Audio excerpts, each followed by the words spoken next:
Assalamualaikum warahmatullahi wabarakatuh. Nama saya Mega Harun Rahmawati dengan NIM 1805116. Saya dari Prodi Psikologi 2018, kelompok KKN 60 dan dosen pembimbing lapangan Pak Budi Salira. Seperti yang telah kita ketahui, pada tanggal 2 Maret 2020 lalu, Indonesia masuk ke dalam salah satu daftar negara yang terjangkit virus COVID-19. Hal ini ditandai dengan adanya kasus COVID-19 pertama di Indonesia. Indonesia sendiri punya tantangan besar dalam penanganan COVID-19 karena hampir semua aspek terkena dampaknya. Salah satunya aspek pendidikan.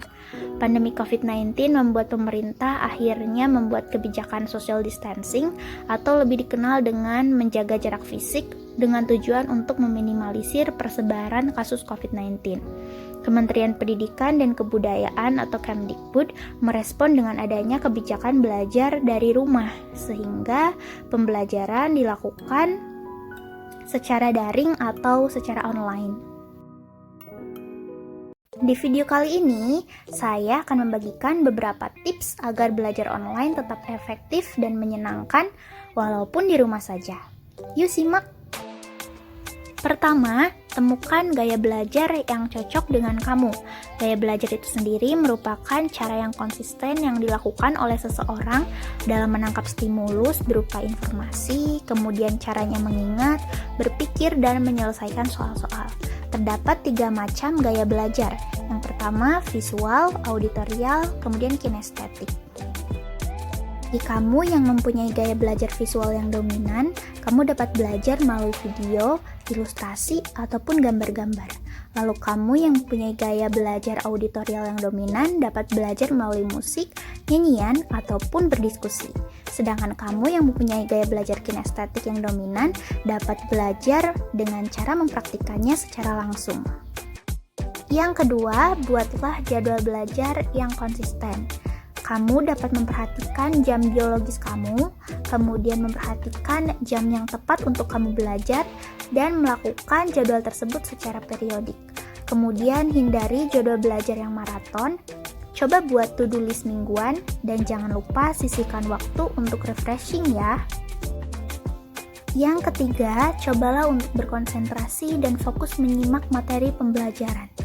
Caranya adalah kamu dapat mencari posisi duduk yang tegak tapi tetap terasa nyaman, kemudian sebisa mungkin menghindari penggunaan gadget ketika sedang belajar. Yang ketiga, istirahatkan mata dan perbanyak minum air putih. Selanjutnya yaitu jangan lupa mencatat poin-poin penting ya. Kamu dapat mencatatnya dengan menggunakan metode Cornell. Metode ini sudah terbukti sangat membantu dalam hal mengorganisir catatan dan memahami poin-poin penting dari apa yang sudah kamu pelajari.